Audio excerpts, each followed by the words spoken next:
Touch Records. Oh na na na na na na na. Yorùbá dìde ẹ fọwọ́ sí kí Yorùbá dá dúró gbogbo tẹ́ wá lọ́rùn ẹ fọwọ́ sí Odùduwà dá dúró ká lè dòmìnira ẹ fọwọ́ sí kí ìgbáyé wá kára tù wá lára ẹ fọwọ́ sí Mami aka soma. Ẹ kú jọ́mẹ́ta. Ẹ kú ọ̀rọ̀ luma.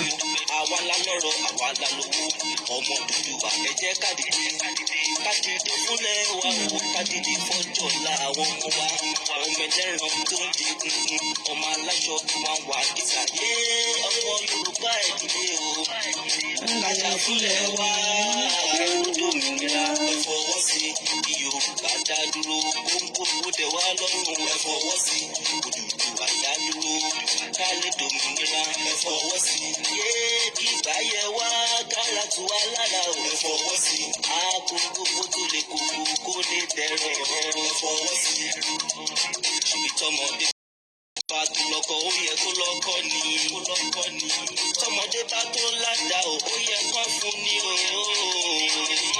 This is time for us to stand.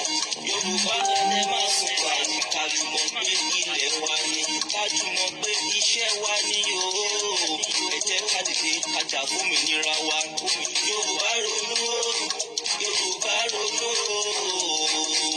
ẹ jẹ́ ká jà fómìnira wa kí iṣẹ́ lè wà fáwọn ọmọ wa gbogbo kó lè tẹ́ wá lọ́rùn ẹ fọwọ́ sí kí Yorùbá dá dúró gbogbo tẹ́ wá lọ́rùn ẹ fọwọ́ sí Odùduwà dá dúró ká lè dòmìnira ẹ fọwọ́ sí kí ìbáyẹ wá kára tù wá lára ẹ fọwọ́ sí gbogbo tó lè kó lè dẹrọ ẹ fọwọ́ sí yé mo pe ẹ̀yin òòṣà ẹ̀ǹdẹ́ Ifá ẹ̀là mímọ́ Ọbàtálá Ọ̀rúnmìlà Odùduwà Ògún Ṣàngó Ọbalúayé Èṣù Yábẹ̀tà Ọlọ́mọ Onílẹ̀ Iyemọja Ọ̀ṣun Ọya Adé Ológun Ìwà Ayao Ọba Ọtì ẹ̀dìdè àti ṣe tán ẹ̀dìdè fòmìnira wa. Ẹ káàbọ̀ sórí ètò ẹ kúrọ̀lẹ́ ẹ káàsán gbogbo ibikíbi tẹ́ bá ti ń wò wá mú kí yín Alájà Murainat màmí tó gba ski ẹ kú ọjọ́ mẹ́ta mà ẹ káàbọ̀ mo pe àkọlé ọ̀rọ̀ wa tòní ní ọ̀rọ̀ àgbà ọ̀rọ̀ àgbà bí ó ṣẹ lówùrọ̀ bó pẹ́ títí á ṣẹ lọ́jọ́ alẹ́ ọ̀rọ̀ àgbà bí ó ṣẹ lówùrọ̀ bó pẹ́ títí á ṣẹ lọ́jọ́ alẹ́ ọ̀rọ̀ àgbà kò ń ṣe gbogbo alágbàlagbà nìkan ni ọ̀rọ̀ tán bá sọ máa ń ṣẹ àwọn kan wà ọmọdé ni wọ́n bọ̀tọ̀ ọ̀rọ̀ àgbà wà lẹ́nu wọn ọ̀rọ̀ àgbà ti ṣẹ báyìí o tá bá ń sọ ẹ lọ máa ṣe vigilante empower àwọn youth àwọn bàbá ti jáde wọ́n ti wá sọ fún wa ní ìsìn pé ó yá o ẹ mọ̀ pé náà àwọn ọmọ kéékèèké ó ń rùn ọ̀rọ̀ àgbà tó wà lẹ́nu wa kò ṣe kinní so nísìn táwọn àgbàlagbà dẹ̀ ti jáde tó ti wá sọ fún wa pé ilẹ̀ wa ó ti wà under siege a ti sọ̀rọ̀ lórí siege ìdótì àwọn Fúlàní lórí ilẹ̀ Káàárọ̀ Òjíire a ti sọ̀rọ̀ lórí ìdótì ní ìsìn ká mọ̀ bá ṣe máa ṣe kíni bá ṣe máa ṣe ààbò lórí ara wa lórí ẹbí lórí ọmọ o àní sọra àwa nu àní sẹbínú àní saránù láṣẹ Èdùmàrè gbogbo àwọn tó dẹ̀ ti sọnù gbogbo àwa tá dẹ̀ ti sọnù lọ́nà kan àbí kejì kọ́lọ́n kó bá wa rọ̀ wá lójú kó rọ̀ wá lọ́kàn kó rọ̀ wá nínú lẹ́ẹ̀kan sí ẹ káàbọ̀ sórí ètò mo ní ọ̀rọ̀ àgbà bí ó ṣẹ lówùrọ̀ bó pẹ́ títí á ṣẹ lọ́jọ́ alẹ́ a ti sọ nípa security mo máa ń sọ I'm always concerned about the security of our people their lives nítorí pé kò ìbànújẹ́ ni pé kí má jèsì kó tojú òbí ẹ̀ rọ̀run kò ń ṣòbí nìkan ìbànújẹ́ ni pé kí má jèsì tojú àgbàlagbà kó tojú wọn rọ̀run nítorí pé abomination ni nílẹ̀ Káàárọ̀ Òjíire then ìbànújẹ́ náà ni kí àwọn ọmọ kéékèèké kán fojú sunkún òbí wọn láì tọ́jọ́ ẹni tó bá tiẹ̀ máa kú kó dàgbà kó dògbó kó fọwọ́ rọrí kú kó fọwọ́ páwú kó fèrègì jòbì òun ni ti ilẹ̀ káàárọ̀ àjíire àmọ́ kì í ṣe pé àwọn àjòjì àwọn àtọ̀húnrìnwá ni wọ́n máa pa àwọn ènìyàn nífọ̀nàfọ̀nṣu tẹ́lẹ̀ máa expect pé everything máa wà okay. Mo sọ pé ọ̀rọ̀ àgbà àti ẹ̀tàn jẹ lálàkọ́kọ́ nǹkan tó wà very important tó wà paramount sí wa òun ni pé bá ṣe máa dáàbò bo àwọn ènìyàn wa nítorí pé a ti wà nínú ìdótì àwọn Fúlàní báyìí ọ̀nà wo la máa gbà tá máa fi dáàbò bo àwọn èèyàn wa nítorí pé ẹ̀mí wọn ó ṣe pàtàkì sí wa a ti sọ pé ládùúgbò sádùúgbò empower àwọn youth mo ti ń sọ ó ti lé lọ́dún méjì orin yẹn ni mo máa ń kọ pé empower àwọn youth ẹ jẹ́ kó máa ṣe vigilante kò sójú oorun mọ́ ẹ má jà á wò báyìí ẹ má jẹ́ òdìgbà tó máa kan ẹni tó máa kàn wá àbẹ́ má jẹ́ òdìgbà tó máa kàn wá wọ́n á ní àwọn aráabí wọn lè sọ̀rọ̀ jù ìlú tá a wà kò lólórí kò ní ètò ààbò kò dẹ̀ sí ètò ààbò fẹ́ni kankan àwa fúnra wa la máa ṣe ètò ààbò ara wa ètò ààbò ayé wa ètò ààbò ìlú wa ètò ààbò àwọn ẹbí wa lọ́lọ́kan òjọ̀kan fúnra wa la máa ṣe ètò ààbò yẹn ọ̀nà wo dẹ̀ la máa fi ṣe òun ni pé ká bẹ̀rẹ̀ sí ní gbé ìgbésẹ̀ lọ́lọ́kan ojú ọ̀kan gbogbo àwọn youth wa number one kí ni nǹkan tí a need ń sìn a need awareness kankan mọ́ I need the orientation a lot of orientation tá bá ń sọ̀rọ̀ nípa orientation nípa kíni nípa bá ṣe lè dáàbò bo àwọn ènìyàn wa orientation láti sọ wípé tí wọ́n bá gbé Jésù sọ̀kalẹ̀ pé kó wá gba tíkẹ́ẹ̀tì kó become president Nàìjíríà kò lè work constitution yẹn kò favour ẹnì kankan ara wọn ni wọ́n kọ́ fún ìdí nìyẹn tí mo fi sọ pé ẹ̀tàn jẹ tẹ́ bá follow àwọn nǹkan tó ti ń ṣẹlẹ̀ ní 60 years ago bí Awólọ́wọ̀ ọmọ tó jẹ́ ọmọ káàárọ̀ àjíire bàbá wa Awólọ́wọ̀ may his so rest in perfect peace blessed memory fún wọn bàbá yẹn contest wọn ò gbé fún bàbá wọn gbé fún Fúlàní ẹgbẹ́ wọn 30 years ago history ó repeat rẹ̀ the same ẹ̀tànjẹ náà ni wọn ò gbé fún ọmọ káàárọ̀ àjíire o ti 30 years ago yẹn ti ẹ̀rẹ́ it was a free and fair the only free and fair election nílùú yẹn ni this is another one tó ń coming ìdí nìyẹn tí mo fi ní pé ọ̀rọ̀ àgbà àti ẹ̀tànjẹ ọ̀rọ̀ àgbà tí mò ń tẹnumọ́ ni pé ká mọ bá ṣe máa mójútó bá ṣe máa ṣe ààbò lórí àwọn ẹbí lórí ara wa ẹlẹ́ẹ̀kejì òun ni ẹ̀tànjẹ wípé ọmọ wọn ló gba tíkẹ́ẹ̀tì ọmọ ẹni ò ṣèdí bẹ̀bẹ̀rẹ̀ ká filẹ̀kẹ̀ sídìí ọmọ ẹlòmíì ọmọ wa ò tí ì ṣèdí bẹ̀bẹ̀rẹ̀ ọmọ wa ò ṣèdí bẹ̀bẹ̀rẹ̀ ṣe rí gbogbo nǹkan tó ń ṣe yìí ẹ̀tànjẹ ni ẹ̀tànjẹ òun ni ìdí nìyẹn tí mo fi ní kí n wá ṣí wa létí pé a gbọ́dọ̀ máa orientate àwọn youth wa wípé tí bàbá yìí Bọ́lá Tinubu tó bá jẹ president under constitution 1999 kò lè work ìlú yẹn ò lè work kò ń ṣe fún wa it is not for us our solution to problem òun ni wípé ká pín a lot of us ẹni ẹ jẹ́ kó ṣe ọmọ wa ní one Nigeria has been killing people one Nigeria killed so many people and one Nigeria will still kill a lot of people ṣé ó dìgbà tá bá lajú wálẹ̀ tá jẹ́ kí one Nigeria kó pa wá dànù ni one Nigeria is a killer Yorùbá nation òun nìkan ló lè fún wa ní ìfọ̀kànbalẹ̀ tá bá ti kú out of Nigeria is out of bondage out of Nigeria is out of dungeon out of Nigeria is out of mystery out of Nigeria is out of agony a ti fi ṣètò rí lórí program yẹn a ti sọ out of Nigeria is out of pain out of death òun ni out of Nigeria Yorùbá nation nìkan ni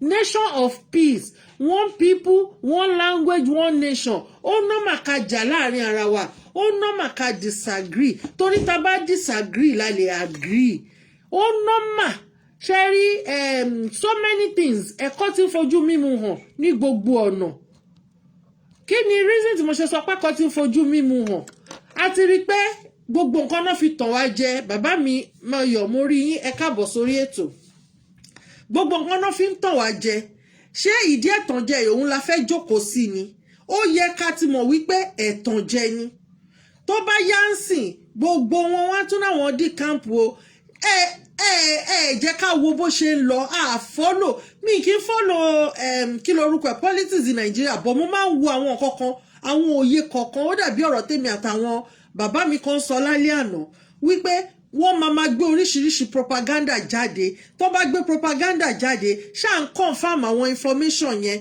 ṣé à ń rí i pé information yìí òótọ́ ni the only language tí àwọn Fúlàní both illiterate and elite tí wọ́n understand ni pé àwọn fẹ́ gba ilẹ̀ káàárọ̀ òjìire bàbá mi Thierry Alade mo rí yẹn káàbọ̀ sórí ètò the only language tó understand ni pé àwọn fẹ́ gba ilẹ̀ tolúwa nílẹ̀ àwọn dẹ̀ máa gba ilẹ̀ yẹn ǹjẹ́ àwọn ọmọ káàárọ̀ òjìire ta ní ilẹ̀ tí wàá tẹ ilẹ̀ dó ǹjẹ́ arántí ohun tó fi tẹ̀lẹ̀ dó ǹjẹ́ a ti ń wá bó ṣe tẹ ilẹ̀ dó ǹjẹ́ a ti ń wá àwọn àtúnṣe tá a máa ṣe lórí ilẹ̀ náà ǹjẹ́ a ti ń pa àwọn èèwọ̀ tá à ń jẹ tì kó má bàa gba ilẹ̀ mọ́ wa lọ́wọ́ tó bá gba ilẹ̀ mọ́ wa lọ́wọ́ ń bo náà fẹ́ lé wa sí ń bo náà fẹ́ lé wa lọ ṣe bẹ́yìn Yorùbá náà lẹ sọ pé ilé làbọ̀ sinmi oko gbogbo àwọn tó wà máa sọ máa ní tó bá sọ pé òun jà fún ìjàngbara ó ń jà fún ara ẹ fún ìran ẹ fún àwọn ọmọ ẹ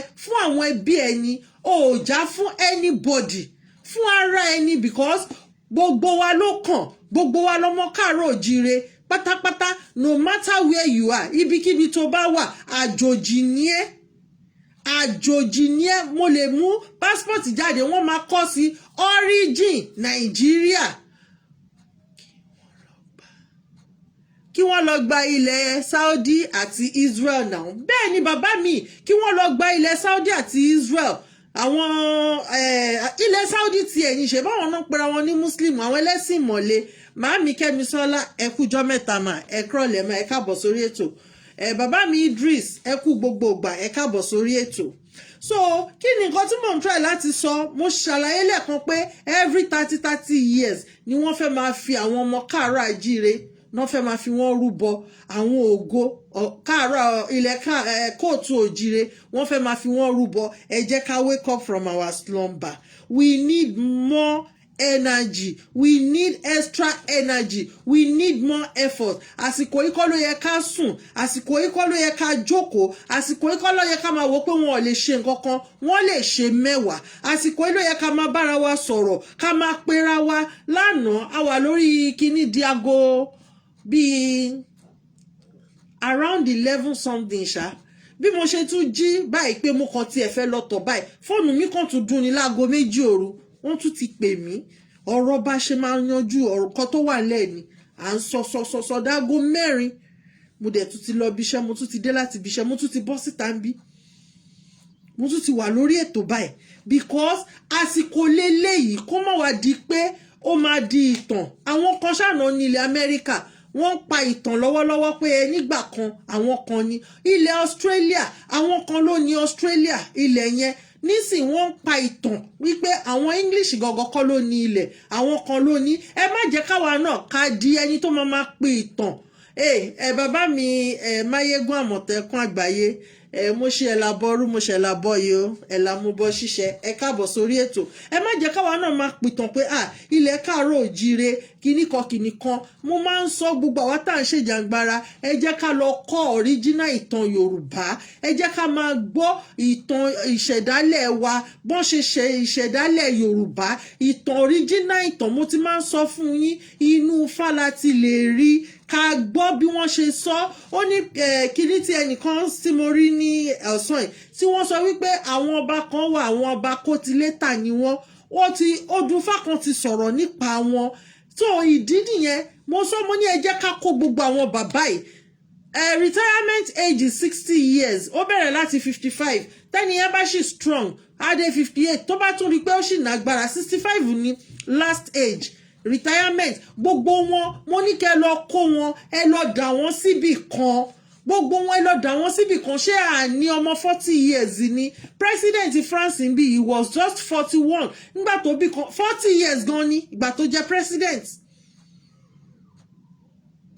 president Finland bàbá mi ọba aṣọ ni Ọlọ́run ẹ káàbọ̀ sórí ètò obìnrin ni kò tí pé 40 years ẹ lọ wo president Canada ẹ lọ wo age wọn kí ló dé tó yẹ pé àwọn bàbá tó kú tó máa kú tẹ̀ní tọ̀la àwọn la wá gbé ta sọ di kí lorúkọ ẹ̀ àwọn bàbá tó yẹ pé àwọn gan fúnra wọn wọn ò ní ìtìjú wọn ò ní ìròrí fúnra wọn àwọn tó yẹ kó ti jókòó kó máa fún wọn lóúnjẹ dáàdì ẹ̀pẹ̀lẹ́sà o kó máa bá wọn kó gbogbo irun tó wà mú wọn kó máa gé èékánná wọn kó máa bá wọn tọ́jú wọn àwọn ni gbogbo wa wá ń kégbe ejejejejejeje ìyẹn kọ́ ló kàn kí ni àwọn èèwọ̀ tá à ń jẹ a gbúdọ̀ wádìí a gbúdọ̀ mọ̀ ìgbésẹ̀ wo la fẹ́ gbé ní kíákíá ta fi máa dáàbò bo àwọn èèyàn wa báwo la ṣe máa sọ fún wọn pé ogun ti ń jà wá lọ́wọ́lọ́wọ́ báyìí báwo ni a ṣe fẹ́ ṣẹ́ ogun tó ń jà wá báyìí Lagos State Governor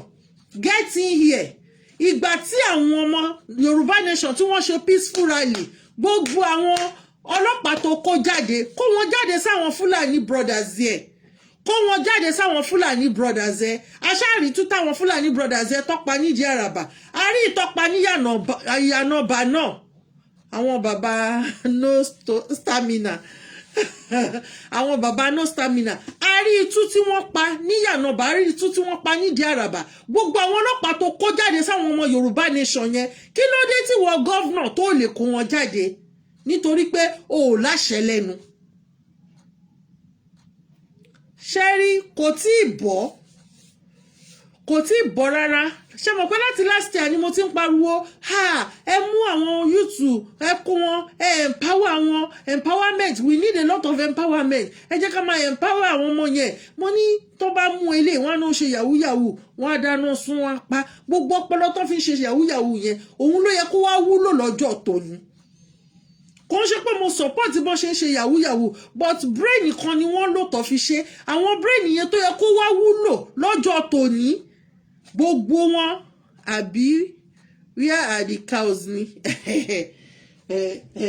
so gbogbo àwọn brain tó yẹ kó wá wúlò lọ́jọ́ tòní mo ní wọ́n mú ọmọ kan tó náà lè fi kí lorúkọ ẹ̀ yọ ATM gba owó nídìí ATM ńgbà yẹn wọ́n bẹ̀rẹ̀ sí ní na ọmọ yẹn wọ́n na ọmọ yẹn mo bẹ̀rẹ̀ sí ní káwọ́ mo rí pé èlò tí ọmọ yìí mọ́ bì kan ẹni kó bẹ̀rẹ̀ sí ní máa kọ nǹkan nípa rẹ̀ mo bá tì wọ́n mọ́lé mo ti sọ̀rọ̀ nípa prison rehabilitation center ló yẹ kó jẹ́ but ó ti di hardened criminal center ni people will go there wọ́n tún máa lọ harden sí ni nítorí pé ìlú tá a wà ìlú tí ò bìkítà fún ẹ̀mí ènìyàn ni ojoojúmọ́ ni wọ́n ń pààyàn àwọn ìta gbọ́ àwọn ìta rí là ń sọ àwọn ìta gbọ́ ń kọ́ bó ṣe ń kidnap bó ṣe ń jó ọjà last year láti pariwo pé wọ́n máa jó gbogbo ọjà last year àbí year before last year láti pariwo wípé wọ́n máa bẹ̀rẹ̀ sí ní àtàkì Malaysia tún fi ẹ̀mí ara ẹ̀ ó fi lélẹ̀ ni ó fi ẹ̀mí ara ẹ̀ ó fi ja ìjàngbara fúnlẹ̀ káàrọ̀ fún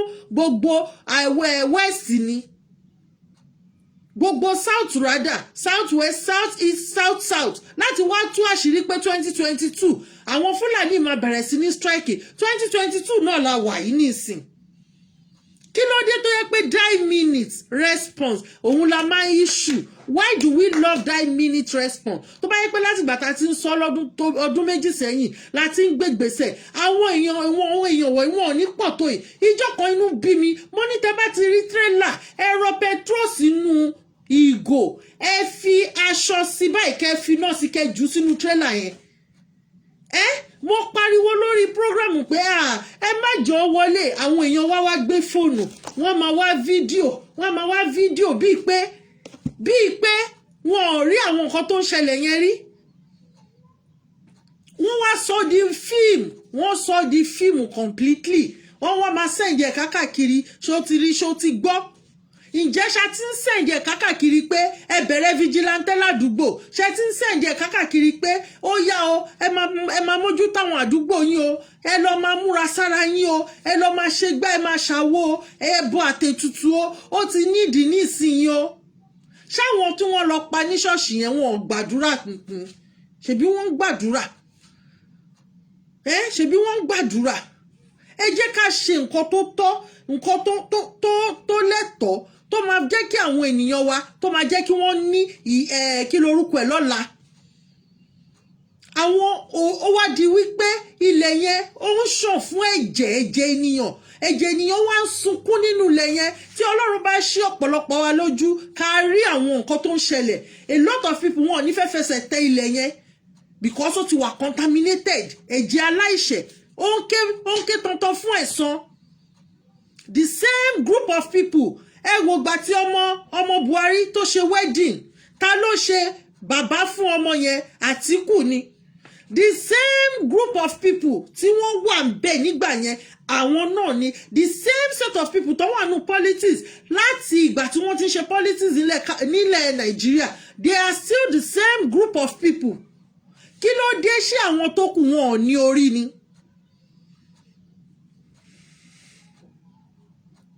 Ẹ má jẹ́ ká dúró di 10-minute respond. 10-minute respond à ń ké tán tó ń gbà yẹn pé àsìkò tá máa nídìí ẹ̀. Mi mọ nǹkan tí máa tẹ o bàbá mi. Mi mọ nǹkan tí máa tẹ. Àsìkò tá máa nídìí àwọn nǹkan tá ń gbà yín tó ń gbà tí wọ́n ń gbà o. Kò tí ì tásìkò. We need moral support. We need encouragement. Kò tí ì kan owó, ó ti kan owó báyìí. Ó ti wá kan báyìí nísìn. Kíni ẹ máa pè mí ní ẹ̀yin kíni o, ẹ̀yin lè máa ṣàlàyé fún mi because mi really mọ̀ nípa ẹ̀ lọ títí.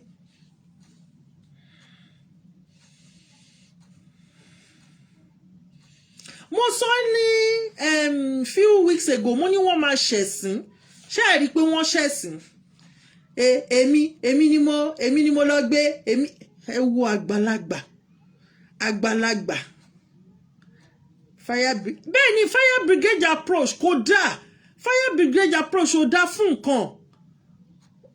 In fact mo máa ń bá àwọn ọmọ mi wí pé èmi ò fẹ́ fire brigade o, tó bá nídìí nǹkan sọ fún mi sílẹ̀ because ẹ̀kọ́ ta kọ́ nílé wa ni. Kò ní di pé tó bá fẹ́ gba nǹkan lọ́wọ́ dádì mi wà á ti kọ́ sínú ìwé, wà á ti fi sórí tébù wọn. Tó bá kò sí ni ẹ bá kọ ìwé kó ga tó lórí tébù dádì mi, wọ́n máa wo gbogbo ẹ̀, everybody náà máa dá lóhùn. Bọ́ tó bá lọ jí láàárọ̀ dádì wọ́n ní ká mú nǹkan wá school, wà á sunkún lọ, ọlọ́mọ ìyá á sunkún. Ẹni yẹn máa wọ́n ti ẹ̀ ní dẹ́ lóhùn ni. Wọ́n wá mọ̀ọ́mọ̀ torí pé o béèrè láàárọ̀ ọjọ́ yẹn 3 days after ló máa tó gba nǹkan yẹn. We were being trained pé gbogbo nǹkan ká máa ṣe nígbà tó tọ́ àti ìgbà tó yẹ. A máa ṣe ká máa ṣe nǹkan àti pé ká máa pọn mílẹ̀ dòǹgbẹ, ká máa múra sílẹ̀ di òǹgbẹ. A bẹ̀rẹ̀ sí ní pariwo ọdún kejì àbọ̀rẹ́ ta ti ń kígbe.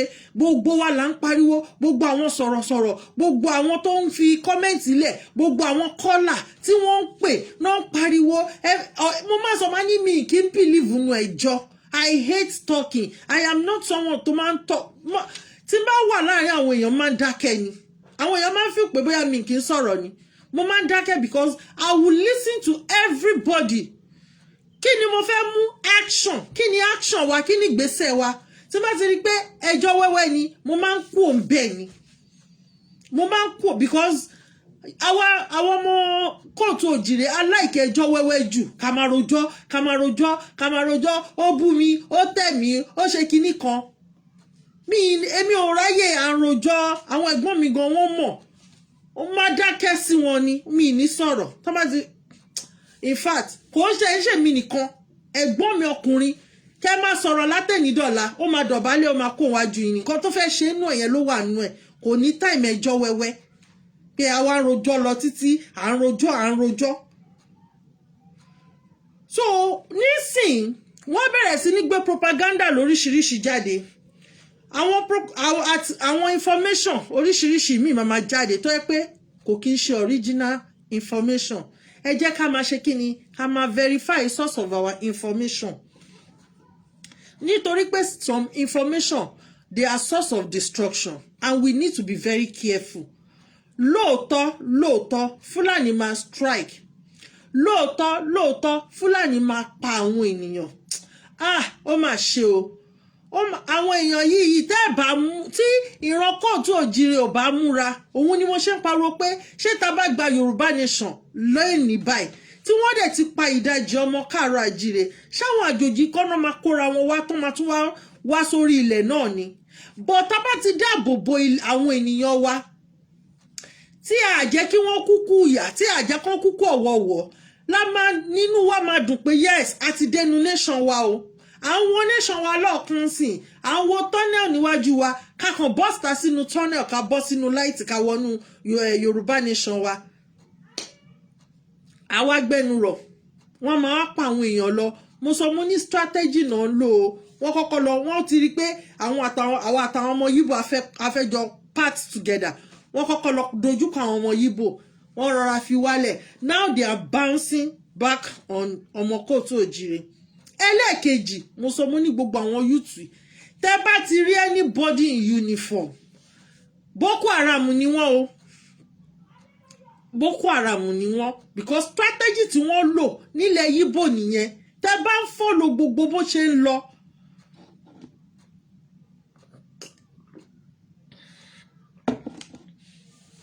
strategy tó ń lò fún wọn nílẹ̀ Yíbò nìyẹn we must be wise enough láti distinguish very important information àti source ẹ o a gbọ́dọ̀ this is the time tá máa wà wise because wọ́n ní strategy kan tó máa ń lò wọ́n kàn kígbe àwọn èèyàn rọ́bọ̀tà gidigidigidi bẹ́ẹ̀ bá rọ́bọ̀tà ọlọ́mọjà sálékú lọ́wọ́ o àní sálékú lọ́wọ́ àní sálárùn lọ́wọ́ o wọ́n ti sọ fáwọn èèyàn wá ń sìn pé kó má jáde lálẹ́ kó má rìnrìn alẹ́ o kó má gun ọ̀kadà Fúlàní mọ́ o ẹ má jẹ màálù Fúlàní mọ́ o ẹ má jẹ màálù Fúlàní mọ́ o wọ́n tún sínú màálù Fúlàní yẹn bàbá mi Ọba TV ẹ káàbọ̀ sórí ètò God bless you sir wọ́n ń fi nǹkan sínú ẹ̀ mo sọ lóyún many months ago mi lè rántí mo ní kò sí nǹkan tí àwọn Fúlàní ò tí ì fi rúbọ àwa jókòó àwọn ní Jésù that reminds me Jesus take back our land for us ẹ wo gbogbo ẹ̀yin tẹ́ nǹkan Jesus take back our land for us Ọlọ́run má jẹ́ kí àwọn Fúlàní kí wọ́n fi ẹ̀mí yín kí wọ́n fi ṣòfò nítorí pé àwọn tó ń sọ fún yín pé kẹ́ máa kọ Jesus yẹn take back our land for us yẹn ẹ lọ tú ìsàlẹ̀ wọn wò gbogbo wọn náà níbi tán fara pamọ́ sí àbí pásítọ̀ tí wọ́n yìnbọn fún tí ìbọn ò bá tó sọ pé lórúkọ Jésù ni ẹ má jà tanra wa confam ayẹta ni àwọn ẹlòmíì gan bàǹtẹ́ wà ń di wọn apàṣẹ burúkú ó wà lára wọn ẹ má yẹ jẹ́ ká tanra wa jẹ mọ́ ẹ má jẹ́ ká tanra wa jẹ mọ́ Yorùbá nation òun nìkan ní solution to this problem and bá ṣe gbégbèsè lórí ọ̀rọ̀ Yorùbá nation wide ẹ jẹ́ ká bẹ̀rẹ̀ sí ní pé àwọn ènìyàn wa ká máa ṣe orientation fún wọn mo sọ mo ní kò sọ̀rọ̀ awareness mọ́ ẹni tó bá sọ pé ẹ̀tàn láyé yìí fẹ́ a need láti máa tanra wa jẹ mọ́ ní ìsìn kò need ẹ̀tàn jẹ mọ́ mo ní a need awareness kankan mọ́ orientation ni pé ọ̀gbẹ́ni wá ṣé tó bá bó ṣe wà ń sìn tó wà nínú Nàìjíríà tó níṣẹ́ lọ́wọ́ tá bá gba Yorùbá nation àwọn ọmọ Yorùbá náà máa ṣe sójà àwọn ọmọ Yorùbá náà máa ṣe police àwọn ọmọ Yorùbá gbọ́ opportunity oríṣiríṣi ìwọ tó fẹ́ kọ́ṣẹ́ ìwọ tó fẹ́ kàwé gbogbo nǹkan oríṣiríṣi ló máa wà nítorí pé nation wa ni àwa nìkan ni a máa build ẹ̀ ni we go back into farming lọ everybody máa wọnú into farming a máa bẹ̀rẹ̀ sí ní gbin nǹkan oko mo ti ṣe analysis omi nìkan ni mo sọ omi nìkan ni mo sọ mi ti sọ ilẹ̀ wa àwọn nǹkan tá lè fi ilẹ̀ yẹn ṣe ẹ lọ sí India sìn India ló ń ṣepo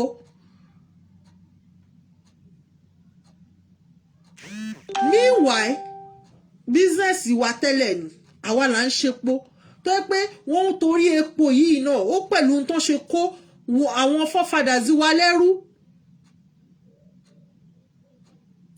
go and learn history àwọn òpìtàn wọ́n wà rẹpẹtẹ àwọn ẹ má bí wọ́n ní pé ìtàn tẹ́ ń sọ yìí ó dùn fáwọn ló sọ ẹ máa sọ fún wọn ẹ máa béèrè lọ́wọ́ wọn ni ẹ má jẹ́ kí wọ́n sọ fún yín pé Lámúrúdù àbí Lámúrúdù kankan òun ló bí Odùduwà kankan ẹjọ́ ń bo ní family house Lámúrúdù wà àwọn wo lẹ bí Lámúrúdù kálukú inú mi dùn fún kinní kan bí Elédùmarè bó ṣe ṣẹ̀dá àwọn ọmọ káàárọ̀ àjíire kálukú ló ní ìdílé ọmọ ìdílé lágbájá wọ́n ní orúkọ ìdílé wọ́n ní oríkì ìdílé gbogbo nǹkan la ní tó fi wá hàn ipe ọmọ aládé ni wá àwọn ìdílé Ògún kinní kan Ògún Ṣakin ìdílé Fáyẹmí ìdílé ẹ̀ríṣẹ́ so àìmọ̀ òun ló ń ṣe àwọn èèyàn wa àdébí nǹkan àwádìí ẹ̀ ànímọ̀ lórí ẹ̀ àkàndẹ̀mẹ̀ Malaysia ti overthrow wa ní palm oil production ṣẹ́tírí nítorí pé wọ́n mọ̀ọ́mọ̀ gba gbogbo àwọn nǹkan yẹn lọ́wọ́ wa ni so that wọ́n mọ̀ pé tá bá continue in building in production of àwọn nǹkan wa yẹn àwọn nǹkan yẹn tó bá yá àní rí Nàìjíríà as Nàìjíríà àní ríra wa as Nàìjíríà mọ́ àní sílí abẹ́ àwọn Fúlàní mọ́ nǹkan tí mo ṣe máa ń bá gbogbo àwọn tó pera wọn máa ní wọn ò lówó wọn kì í ṣolówó gbogbo àwọn politician yẹn I have no iota of respect for each and every one of them ẹ jọ gbogbo owó tí wọ́n ní àtàwọn olóṣì olórí burúkú tó lọ ra fọ́ọ̀mù 100 million wọ́n ti step down nísìn àwọn 100 million tí gbogbo wọn lọ dájọ́ fáwọn Fúlàní yẹn Fúlàní janjawi yẹn ẹ jọ tí wọ́n bá fi kọ́ àwọn ilé iṣẹ́ kò dìgbà tí wọ́n bá kọ́ company white collar job mo sọ mo ní France bí àwọn farmers ló lówó jù tí gbogbo sector tí wọ́n bá ń strike ìlú ilé máa ti rí wọn àwọn government ilé máa ti rí wọn ìjọ táwọn farmers tí wọ́n bá to tractor sí títì báyìí government máa pè wọ́n máa ṣe meeting pẹ̀lú wọn ni ìgbà tí wọ́n strike èèyàn kan nínú ìlú yìí ló fún àwọn transportation ló gbé owó fún wọn pé ẹ̀yin ẹ má strike ẹ̀yin gbowó ẹ jẹ́ káwọn èèyàn máa lọ síbi kán máa jáde because a lot of people tó bá jáde no man commit suicide mọ́núlé a ní àwọn tó lè ṣe gbogbo kinní yẹn we have brains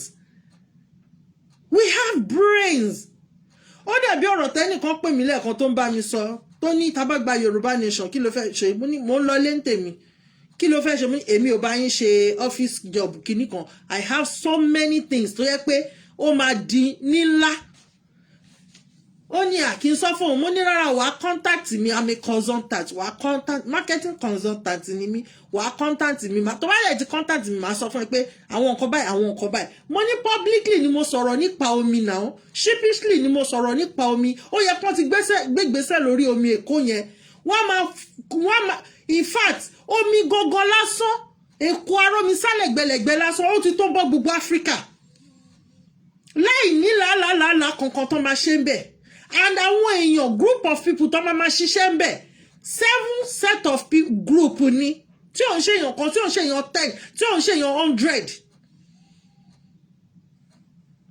ẹ wá lọ ẹ lọ kọ́ hòtẹ́ẹ̀lì gbogbo ẹ̀ hòtẹ́ẹ̀lì fàájì ẹ ti ń ṣe fàájì bọ̀ láti 1960 ń bo ló bá wa dé oko ẹrú ẹ ti ń ṣe patí láti 1960 ń bo ló bá wa dé oko ẹrú màámi ẹ káàbọ̀ sórí ètò mo rí yín bàbá mi Ọlálékan mo rí yín ẹ káàbọ̀ sórí ètò oko ẹrú ni ọ̀rọ̀ àgbà tí ò bá ṣẹ láàárọ̀ ó máa ṣẹ lọ́jọ́ alẹ́ mo sọ́ngbà yẹn mo ní ẹ bẹ̀rẹ̀ sí ní empower àwọn ọmọ kéékèèké ẹ kó wọn ẹ bá wọn sọ̀rọ̀ ẹ jẹ́ kán bẹ̀rẹ̀ sí ní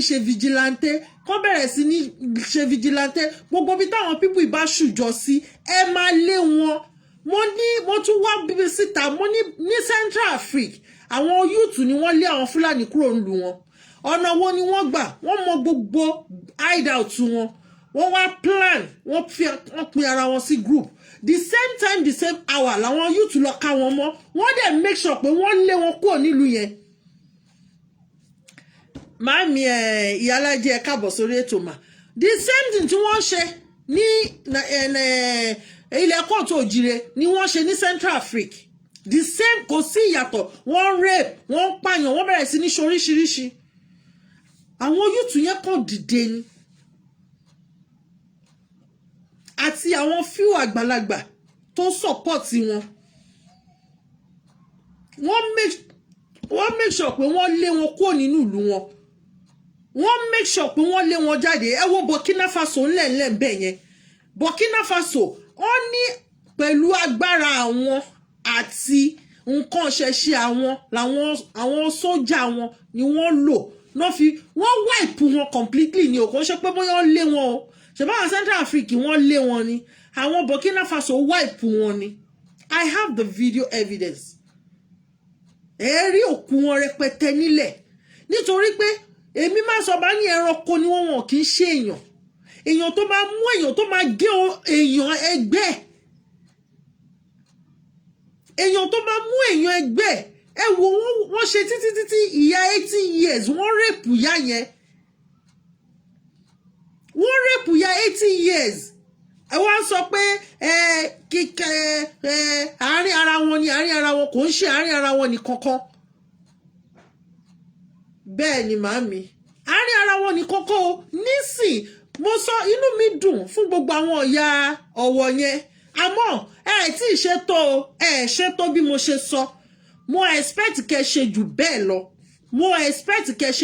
lọ kò yẹ kẹ́ tí ì wọlé nítorí pé àwọn ọmọ tí wọ́n pa wọ́n pọ̀ rẹpẹtẹ níbẹ̀ ká tó wá sọ àwọn ọkọ àwọn ẹ̀gbọ́n àwọn àbúrò ó yẹ kí wọ́n rò gbogbo òkú yẹn níṣẹ́ mo tún sọ ẹni ọmọ kóòtù òjire tí wọ́n bá ti pa nílẹ̀ kóòtù òjire tí Fúlàní bá pa kó má jẹ́ Fúlàní kó jẹ́ ọmọ kóòtù òjire ẹgbẹ́ ló pa kó rò òkú ẹ̀ they will learn to stop killing but because àwọn nǹkan ṣẹṣẹ yẹn a máa rí ní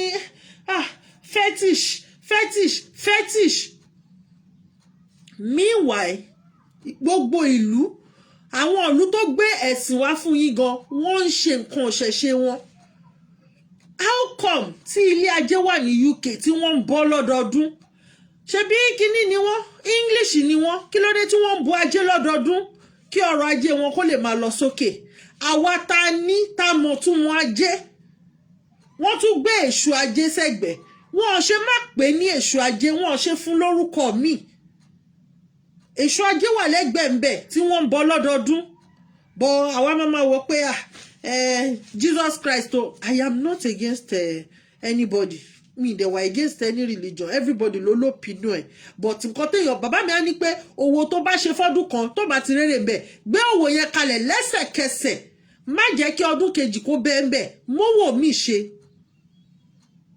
ẹ̀sìn téèyàn ti ń sìn for 60 good years tó di pé wọ́n kó gbogbo ìran lárú ẹ lọ wo gbogbo ẹ lọ sí NNPC Fúlàní ni ẹ lọ sí NPA Fúlàní ni wọn ò kàwé wọn ò ní ọpọlọ tó wa àwa wa máa ṣe yẹsà tó bá tún lè nísìn wọn náà tún wá impose èdè Haúsá ní school ní public school wọ́n tún wá impose èdè Haúsá but èdè Yorùbá optional ni èmi ò gbọ́ rí o èdè Yorùbá tún wá di vernacular mo rántí gbà yẹn in those days tá wà ní school tá bá ti sọ Yorùbá báyìí vernacular ni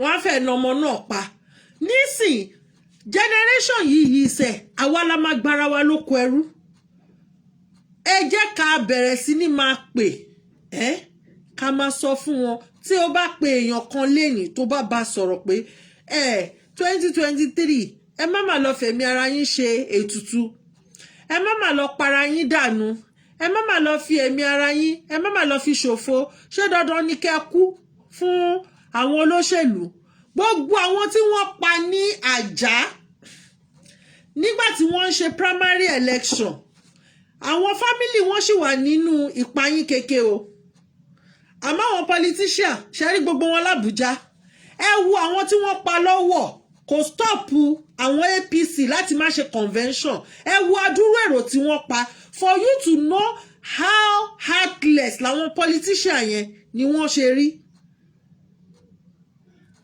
wọ́n ní 1 minute silence ni ẹni tó bá kú ní títí ẹgbẹ́ 1 minute silence wọ́n ti gbàgbé òkú but àwọn tó bí ọmọ tí wọ́n pa àwọn tó ní ẹbí tí wọ́n pa àwọn tó ní ará tí wọ́n pa ẹlòmíì ó lè má ìjẹun látijọ́ Sunday yẹn ẹlòmíì ó lè má ìtì ìdíjú báyìí látijọ́ Sunday ìyàwó mi ó máa wà lórí ẹkún láti ìgbà yẹn pé ta ló fẹ́ ṣe bàbá lórí ọmọ ta ló fẹ́ bóun gbọ́ bùkátà ọkọ mi tíyàwó ẹ̀ ti bá ṣẹlẹ̀ yẹn lọ ó máa wà nínú ìbànújẹ́ ọkàn but àwọn ṣe primary wọ́n ṣe convention wọ́n ṣe whatever tán náà fẹ́ ṣe o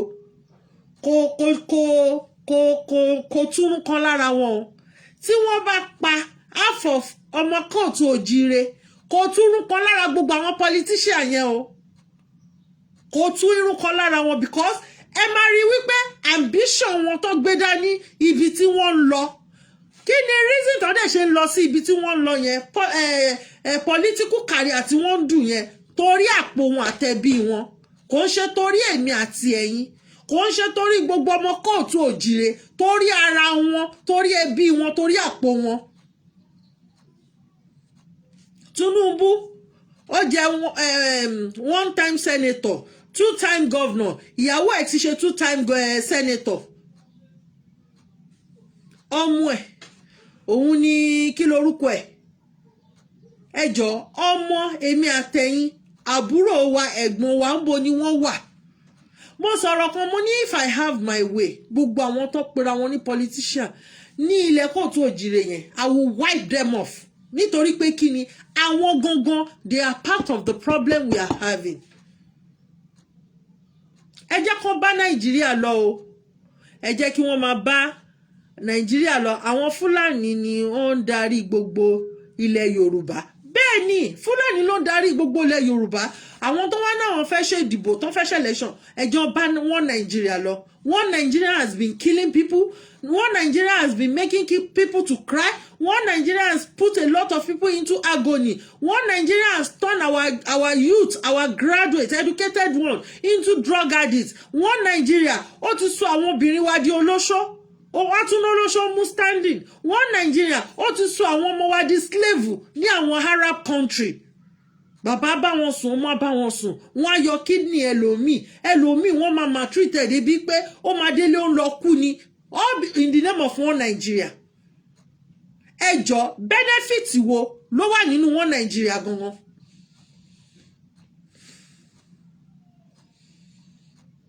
ìdí nìyẹn tá a ṣe sọ pé Yorùbá nation òun ló lè ṣe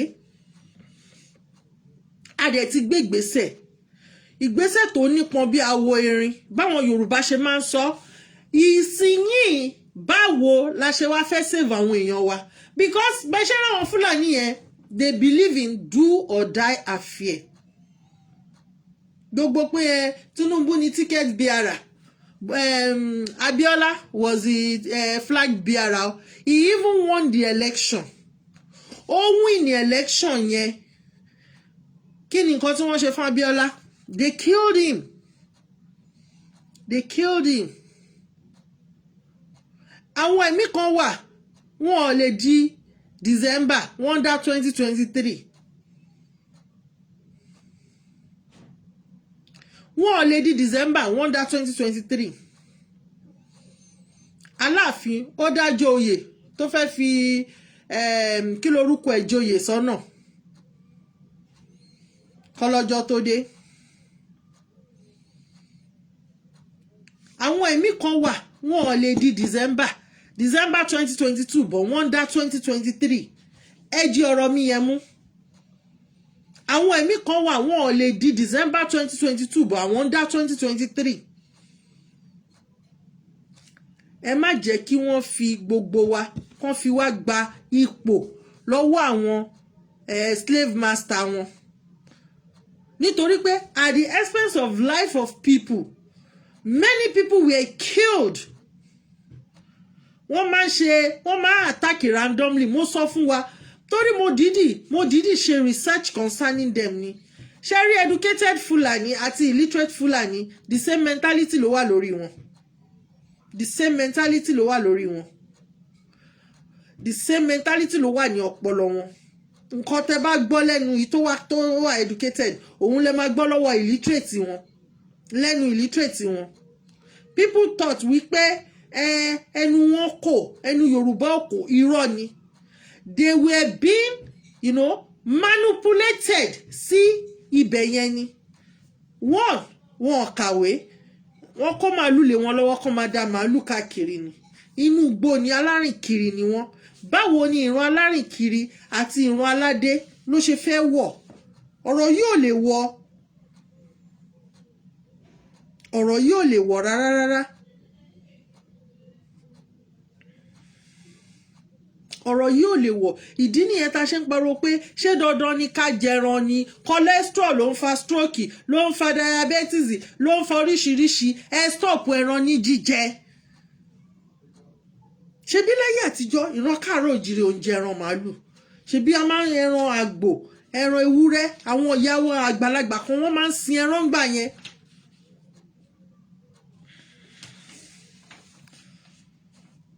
Bí mo ṣe ń sọ lọ, we need to start cancelling the youth pé ẹ wá, ẹ má lọ fi ẹ̀mí yín ṣòfò, ẹ má lọ ta àlámọ̀rí yín, ẹ má lọ ta ọjọ́ ọ̀la yín, ẹ má lọ ta ògo yín fáwọn politician.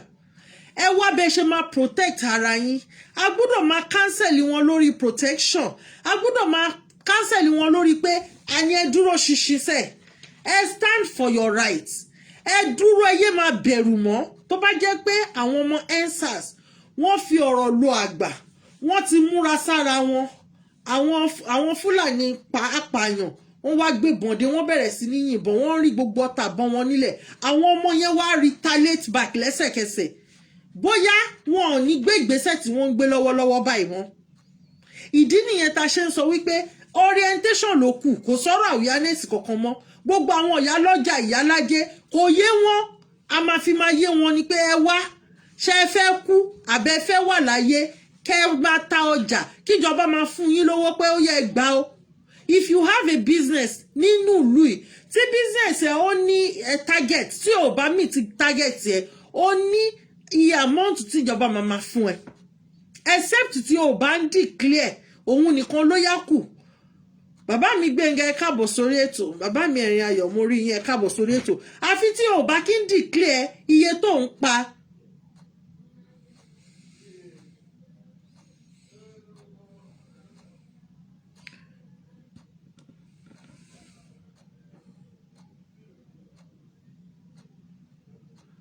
Kí tiẹ̀ ni wọ́n screen yẹn, kí náà jẹ́ kó wọlé fún nígbà tá a ti sọ fún wọn wípé àpò bá kó sàkì, gbogbo àwọn àpò, even nylon, ordinary nylon, black nylon tó fi lọ sọ́jà, wọ́n gbọ́n yẹ̀pẹ̀ sínú ẹ̀.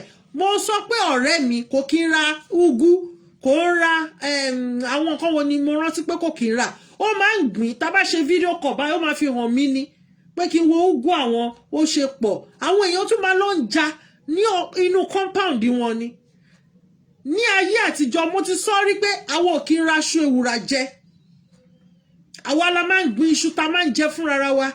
Ẹ̀fọ́ amúnútutù, ẹ̀fọ́ gúre gbogbo ẹ̀, ó wà lẹ́ńkùlé. Ní ayé àtijọ́ kò sí ilé tí ò lẹ́ńkùlé, kò sí ilé tí ò lẹ́ńkùlé. Despite the fact pé àgbé ní village, city la gbé.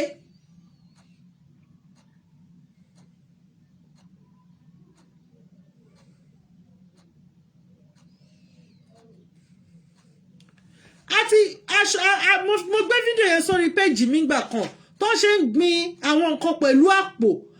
Tá bá bẹ̀rẹ̀ sí ní gbìn 3 months ni, tó bá yẹ pé láti last year tá ti ń pariwo làwọn èèyàn wá ti ń gbé ìgbésẹ̀ lórí ẹ̀ náà ti ń gbin gbogbo àwọn nǹkan yẹn. By now kò ní sí pé Fúlàní poison tomato wá fún wọn náà.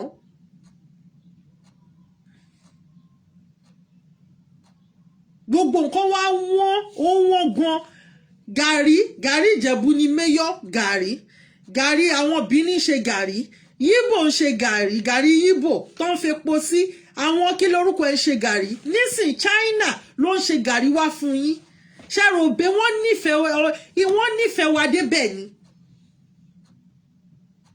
Wọn ò nífẹ̀ẹ́ wa tó tó bẹ́ẹ̀. Wọn ò nífẹ̀ẹ́ wa tó tó bẹ́ẹ̀. Àwọn náà ti rí nǹkan tí a rí. Mo ní bàbá kan ní parliament ìlú yìí, ó máa ń ṣòfófó kan fún mi. Ó máa ń ṣòfófó fún mi bóyá máa ń lọ. Bàbá yẹn sọ pé nǹkan tí wọ́n dictate nínú ilẹ̀ wa lọ́wọ́lọ́wọ́, ìlú yẹn kò sí bí ìlú náà ṣe worst tó, wọn ò lè tòṣì mọ́ rárá. I was trying to ask him pé gold, diamond, onírọ́ ó lóun ò ní sọ fún mi. Ó ní kí ṣé mi mọ reason tó ṣe ń kó ammunition fáwọn Fúlàní ni. They are giving your brothers kí lorúkọ ẹ̀ to kill you all because àwọn nǹkan tí wọ́n rí.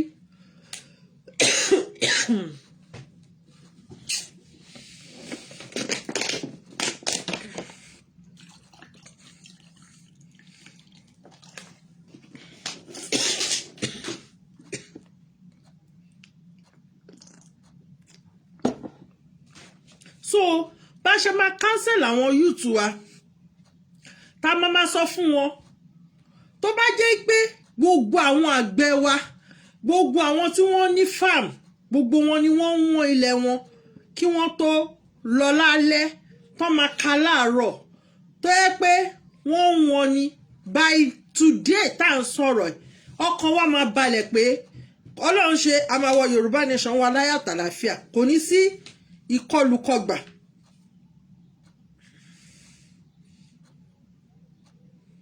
Ìbọn ni wọ́n ń fi mọ́tò Dangote kó wọlé láti ilẹ̀ Haúsá. Mo sọ mo ní wọn kì í kọ́ rìfáínárì sílùú mo pariwo mo ti sọ ṣẹ́rí ká má ṣe tún wí àtúwí asánmọ́ òun lọ̀rọ̀ yẹn èmi mi láìkí máa padà sẹ́yìn. Mo ní wọn kì í kọ́ rìfáínárì sáàrin ìlú. Àwọn ará Ìbẹ̀jú Lẹ́kì wọn kàn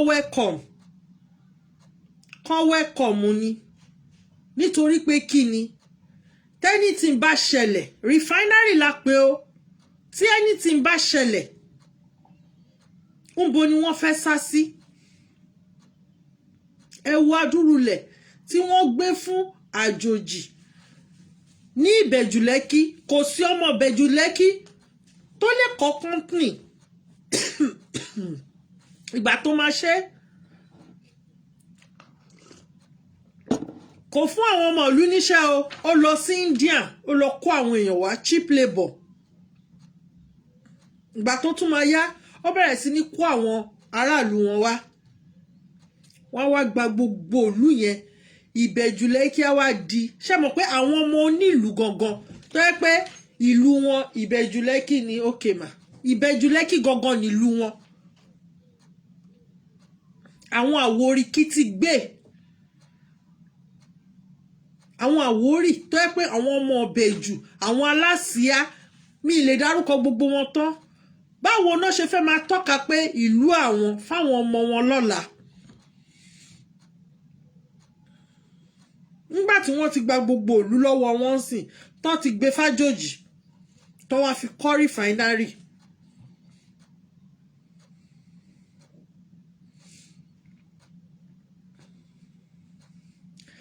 Another thing that mama sọ fáwọn youth wa òun ni pé confrontation. We need to start confronting and attack. You cannot continue to attack me. Mi wá ní confront ẹ mama sá fún ẹ mama sá fún ẹ. Mo ti sorry mo ní tó bá ń gúnyàn ní báírò tó bá yá ẹni tó ń gún yẹn yíjú padà. Àsìkò ti tó fún wa láti protect ara wa by confronting attackers.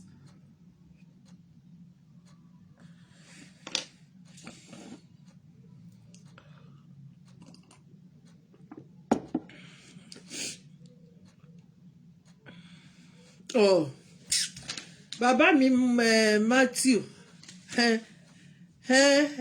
ṣó ṣe ni ta ló talẹ̀ fún wọn ta ló gbalẹ̀ lọ́wọ́ àwọn ará Ìbẹ̀jú Lẹ́kì tó tà fún wọn.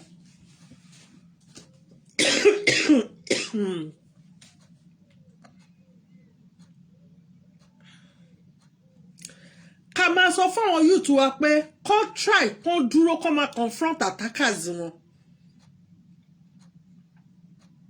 Ìdí nìyẹn tó yẹ pé àrìnpọ̀ ọmọ ejò kò kí ń jẹ́ ọmọ ejò níyà o. Àmọ́ tí ọmọ ejò bá dá rìn ìyà máa jẹ o ìyà máa tuntun jẹ.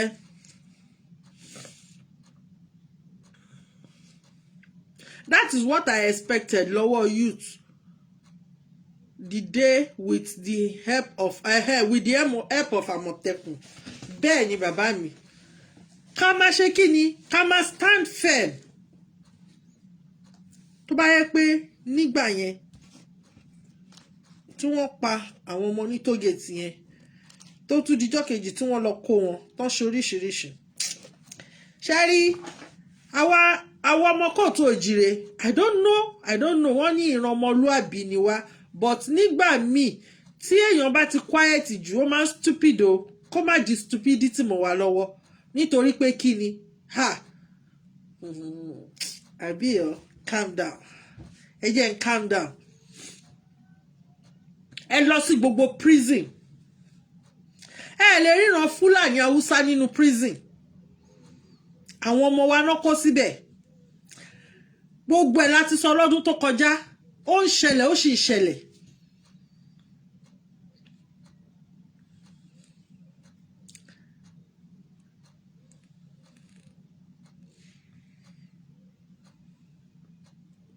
màá sẹ̀ǹdẹ̀ sí yín sà ẹ lọ sí inú prison àwọn ọmọ wa náà kójọ síbẹ̀ ẹlòmíì wọ́n ń drink ló ń ṣe wọ́n rí ni ó ń lọ club lálẹ́ o ó ti dèrò ẹ̀wọ̀n àwọn ẹlòmíì wọ́n jà láàrin ara wọn ni mo máa ń sọ máa ní experience is the best teacher ṣó ṣe é rí ni ó dàbí ọ̀rọ̀ ẹnìkan tí mo sọ níjẹta pé ó sọ ọmọ nù tí mo ní ṣó ṣe é rí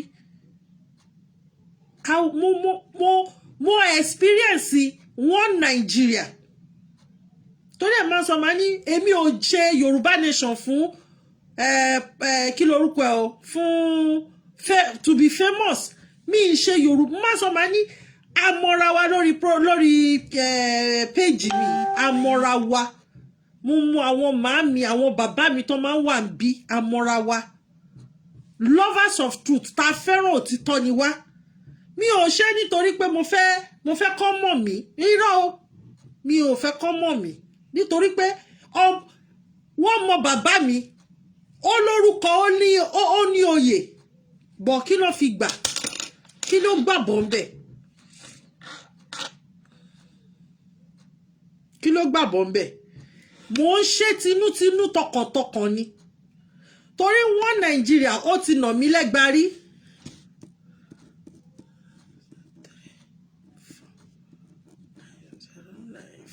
500 723 mo ti kọ so ó ti nà mí lẹ́gbàá rí and kò ń ṣe Yorùbá nation ilé la fi bẹ̀rẹ̀ jàǹgbara mo máa ń sọ àìmọye nígbà tí tẹ́nìkan bá bọ́ta òun lọ sẹ́wọ̀n nítorí ìjàǹgbara máa ní àwọn tó kú sínú jàǹgbara ńkọ́ no be today làwọn èèyàn ti ń kú nítorí ìjàǹgbara ẹ wo June 12 ẹ wo ogúnlọ́gọ̀ èèyàn tó bá lọ nísìn bàbá mi kan pè mí lọ́sàn wọ́n sọ fún mi pé àwọn èèyàn ti rí as something normal táwọn Fúlàní bá ti attack tó bá pààyàn it is not normal because mo pe bàbá yẹn mo wá bá wọn sọ̀rọ̀ pé ṣé wọ́n ti ń ṣe vigilante ládùúgbò wọn Ìkòròdú ni wọ́n ń gbé ṣáìdì ibì kan mi ní dárúkọ bẹ̀ ṣáwọn oní vigilante ti wà ládùúgbò wọn kí lẹ put in place fún àwọn Fúlàní ládùúgbò yín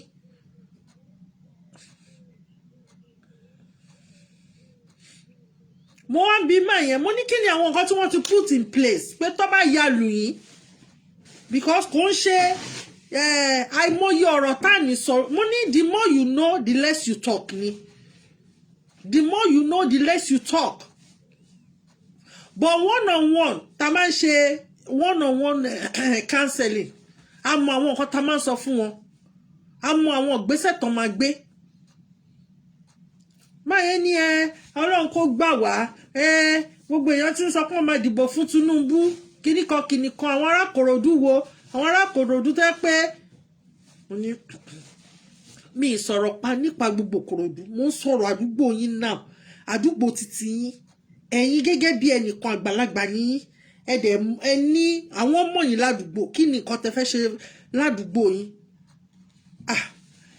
àwọn ará NNPC àwọn vigilante bẹ́ẹ̀ ti dìde àwọn ará kinní kan ó ṣàdárúkọ àwọn villages gbogbo àwọn nǹkan tó ń ṣe àwọn nǹkan tó ń ṣe àwọn nǹkan tó ń ṣe tí mi lè sọ ń bí. Okay sir so àsìkò tá a máa bẹ̀rẹ̀ sí ní cancel àwọn youth wa pé learn how to confront bullies má jẹ́ kó máa bully ẹ to death bully la lè pe àwọn Fúlàní killer. Don't allow them to bully you to death. Don't allow you to kill you for nothing. Bàbá mi kan sọ pé ìbùkún ni fún ẹni tó fi ọ̀bọ lọ̀yàn, ègbé ni fún ẹni tó gbà.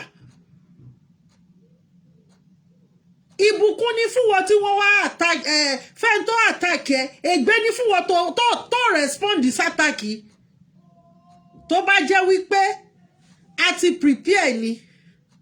Bó ṣe launch attack yẹn, àwọn security inú ìjọ. That reminds me, ní last year mo sọ̀rọ̀ nípa church. Mo sọ̀rọ̀ nípa nǹkan tó yẹ kí church kó máa ṣe fáwọn congregation member.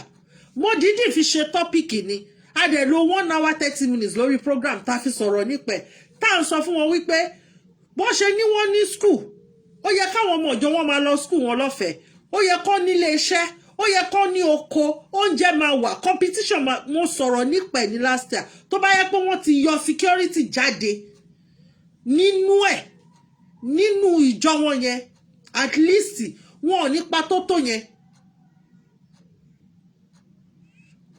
Why tó fi jẹ́ pé olórí ìjọ làwọn sójà máa gbébọn tẹ̀lé, ẹ̀yin ọmọ ìjọ wọn ní kẹ́ máa ní lórúkọ Jésù. Ẹ jẹ́ wake up from your slumber. Ẹ jẹ́ wake up. Ẹ jẹ́ wake up o. Fúlàní ò mọ lórúkọ Jésù o. Fúlàní nǹkan, the only language tó understand ni Allahu Akbar, Royal kill and go. Wọ́n á dẹ̀ bẹ̀rẹ̀ sí ní pààyàn lọ. Àwa la máa múra. Excuse me, mo ní àníṣe nǹkan tó kù fún wa ní ìsìn òun ni pé ká máa cancel àwọn youth wa pé stand up against them. Protect your life and property. Àsìkò ti tó fún wa láti máa protect lives and property. Their school is for them to make money for themselves. To make money for themselves and their family. Bẹ́ẹ̀ ni. Àwọn ọmọ ìjọ náà dáwọ́ tó fi kọ́ skúlù yẹn o. Mo ti sọ Redeem rí pé ọ̀rẹ́ mi kan pastor ní Redeem. Ẹ má jẹ́ tí ẹ use the word ọ̀rẹ́ mi, ọ̀rẹ́ wa, nítorí pé ọ̀rẹ́ wa ni. Ọmọ ẹ̀ ò lè lọ sí skúlù Redeem, ó lọ fi ọmọ ẹ̀ sí private school mi tó wọ̀ ẹ̀ wálẹ̀ ju ti ṣọ́ọ̀ṣì wọn lọ. Mo ní what are you still doing in that church ni? So ẹ̀tàn jẹ́ right, left, center. Ẹ̀tàn jẹ́ ti pọ̀ jù. Àwọn ẹlòmíì nítorí pé wọ́n fẹ́ famous náà ṣe Yorùbá nation. Ẹlòmíì mo sọ mo ní tó bá jìjàngbara èèyàn máa ń ja ìjàngbara nítorí pé lálàkọ́kọ́ ó nífẹ̀ẹ́ nǹkan tó ń ṣe. Ẹlẹ́ẹ̀kejì ìfẹ́ àwọn ènìyàn ló jẹ wá lógún. Ẹlẹ́ẹ̀kẹta òun ní pé freedom. What is freedom? Mo ti fi ṣètò rí. Kí là ń pè ní freedom? Báwo la ṣe lè ní freedom? Báwo mo ṣe máa wà nílùú tó yẹ pé ní freedom of speech, ní freedom of opinion, ní freedom kankan? Báwo la ṣe máa wà nínú ìlú tó yẹ pé àjòjì, àrè lásánlásán, àtọ̀húnrìnwá ló máa pàṣẹ lé wa lórí? Many months ago, àbí last year lọ́rọ̀ yẹn, ọ̀rẹ́ mi kan ó lọ ra kinní lọ́dọ̀ Fúlàní ni bọ̀bọ́ yẹn. Ó ń ta àwọn wòsíwòsí, ó wá lọ ra míìkì lọ́wọ́ ẹ̀. Ó wá sọ fún pé òun máa fún lóyún. Yẹn wá ní ó ya wèrè ni, ṣé ò rọ́wọ́ òun ò rí ríǹgì ni? Tóun bá tiẹ̀ máa fẹ́, ṣé irú wọ̀ì èèyàn ti tán lu àbí? Ó ní àwa Fúlàní, àwa lọ́kọ gbogbo ẹ̀yin Yorùbá, a máa fẹ́ gbogbo yín, tá bá ti fẹ́ yín tẹ́tí bímọ tán, àwa pa gbogbo yín. Ó wá sọ bẹ́ẹ̀. Gbogbo àwọn tán láwọn ń fẹ́ Fúlàní, ọjọ́ ọkú wọn òun ni wọ́n ń gbà yẹn. Wọ́n sign ní death warrant wọn fúnra wọn ni. It happened. Ẹ wo gbogbo àwọn tó wà ní Kano. We saw video evidence. Ẹ wo ọmọ kékeré, ọmọ lọ́mọ student lórí pé mo fẹ́ mi ìfẹ́, and they killed her. Wọ́n ń blaspheme. Bẹ́ẹ̀ ni, torí pé àwọn èèyàn retaliate back ni. Àwọn èèyàn tó bá yẹ pé àwọn èèyàn ti retaliate tàbí wọ́n ẹ wo orújọ́ tí wọ́n péjọ sálábàásì tán náà wọ́n ṣe meeting. àwọn ògbà àwọn gọ́vnà ò ní right láti kọ́ padà kó lẹ̀ tó bá yẹ pé ká nípa àwọn ọmọ Yorùbá ló kójọ bẹ́ẹ̀ yẹn wọ́n á máa pa wọ́n pakúpa ni all because ìran ọmọlúàbí ni wá ìran ọmọlúàbí yẹn tí wá fẹ́ di ọmọ stupidity ojú fún ojú ni tó bá yẹ pé bó ṣe pa àwọn ọmọ kínní wọ́n pa 20 àwọn ọmọ Yorùbá náà fi 50 wọ́n fi dá padà fún wọn wọ́n á sá and a ní capacity a ní agbára Ọlọ́run dìdí fún àwọn bàbá wa lágbára Fúlàní ti kógun wá lálákọ̀ọ́kọ́ o wọ́n ti kógun wá lẹ́lẹ́kejì o ẹlẹ́kẹta lélẹ́yìí o and strategy tó lò this time around tábàlájú wá sílẹ̀ wọ́n á wáìpù ìran káàárọ̀ òjìrè wọ́n á wáìpù wọn tán pátápátá wọ́n ń pọ̀mpù owó fún wọn kó máa fẹ́ àwọn ọmọ Fúlàní wo odindi ọba aládé ó fẹ́ Fúlàní tó bá bímọ ọmọ yẹn náà òun Yorùbá Fúlàní táwọn Fúlàní bá bẹ̀rẹ̀ wọ́n pa ọba Fúlàní àjọba lé wa lórí ọmọ àlè lọ́mọ àlè máa jẹ́ o gbogbo ẹ̀ ni grandpa ti ṣe analysis ẹ̀ fún wa we have to tell our youth to stand up against bully ìwọ̀n ò lè continue láti máa bully wa láti 1960 títí dì sí and aṣèmọ́mọ́ sọ pé ọmọlúàbí náà ni wá ni where is our effort where is our strength ṣebọn ní bá ṣe bẹ̀rù la ṣe bọ́mọ àwa wí tán wọ́n ní write on your wall Jesus take back my land for me abeg you go and sit down ẹ lọ jókòó àwọn Fúlàní sọ pé the best weapon táwọn ń lò jù òun ni patience ìgbà tá máa ń lọ club house báyìí tẹ́ bá wọ bẹ̀rẹ̀ tẹ́ bá open house tẹ́ bẹ̀rẹ̀ discussion wọ́n dá gbogbo discussion yẹn rú wọ́n máa sọ pé àwọn làwọn ń control yín àwọn làwọn ní control lórí yín anyway ṣókí lọ́bẹ̀ oge kò ọ̀rọ̀ mi ò ní ju báyìí lọ ẹ̀tàn jẹ́ ó pọ̀ gan ni èèyàn tó bá ń rò pé wọ́n ti gbé flag fún ọmọ Yorùbá ẹ má wá surprise tí gbogbo wọn bá di camp lọ sí PDP o tó bá lọ vote ran wọn o ẹ má wá surprise ẹlẹ́ẹ̀kejì òun ni pé tó kàn mí gọ̀gbọ̀n tó dẹ̀ máa ń kàn mí òun ni protection of life and property torí tí ọmọ Yorùbá kan bá kú èmi ò mọ báwọn ẹlòmíì ṣe máa ń feel mo máa ń sick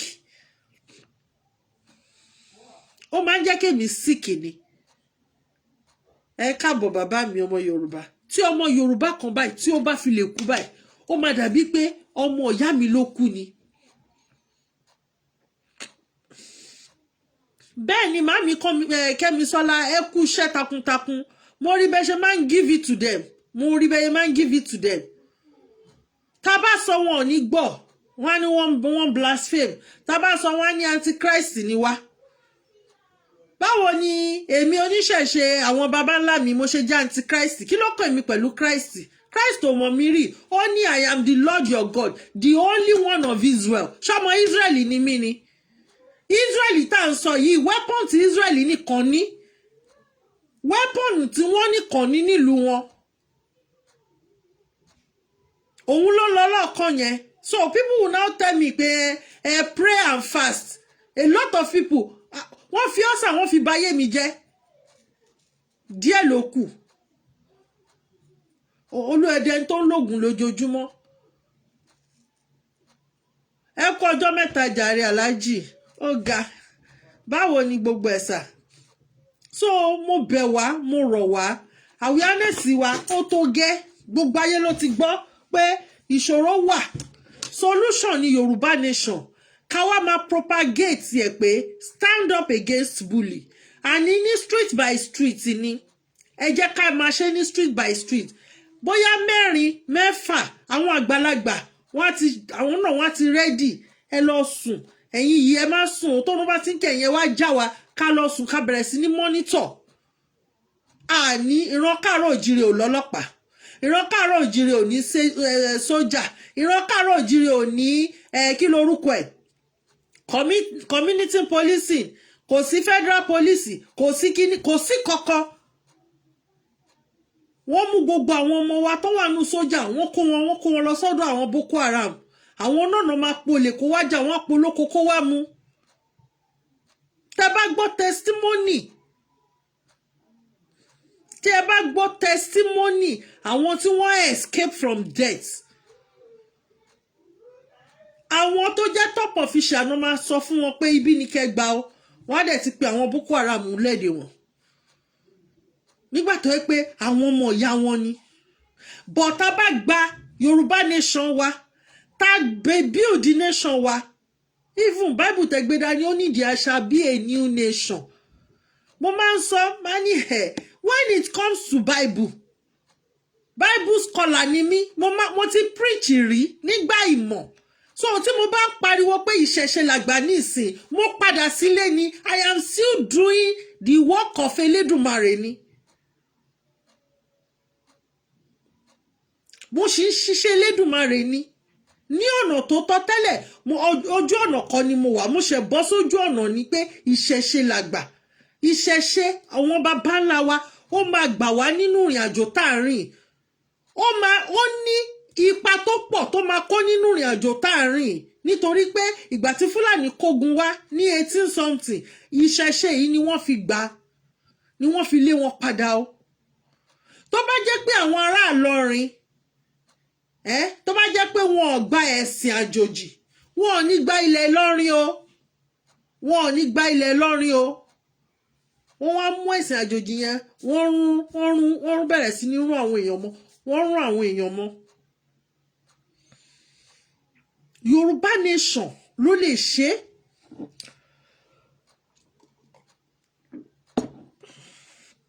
Yorùbá nation ló lè fún wa lẹ́mìí gígùn. Yorùbá nation ló lè fún wa ní fọkànbalẹ̀. Yorùbá nation òun ló lè pèsè iṣẹ́.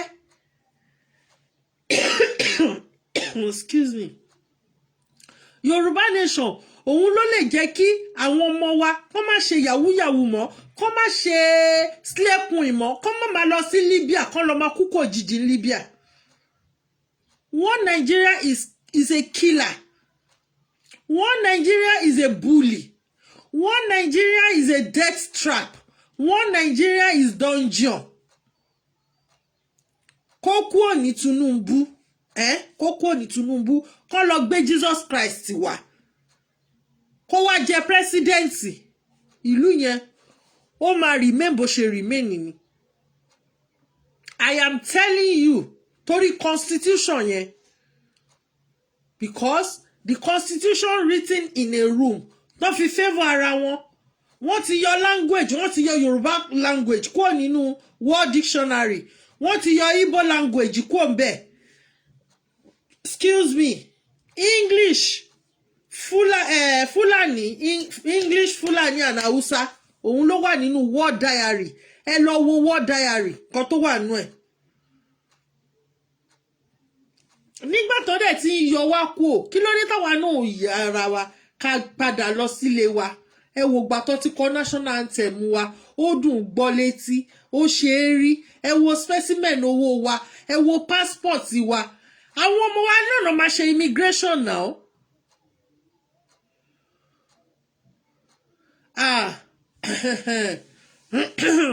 Ìjẹkújẹ ló máa rán pọ̀lọpọ̀lọ sọ́run o. Torí mo ti sọ from beginning, mo ní one Nigeria has own kill, has been killing, and ó dẹ̀ máa continue láti máa pa àwọn ènìyàn ni. One Nigeria ló kó àwọn ọmọ ọlọ́mọ sẹ́wọ̀n. Àwọn ọmọ tí ó ṣẹ̀mí, àwọn kan wà wọ́n lọ ra fọ́ọ̀mù police kíní ni o, police form. Wọ́n fẹ́ lọ sí police college form. Wọ́n dá wọn sẹ́wọ̀n. Wọ́n wà lẹ́wọ̀n Mádùgùrì. Mo ti sọ experience yẹn, mo ti sọ fún wa. Mi ìfẹ́ wí àtúnwí asán mọ́. No more awareness. Counseling.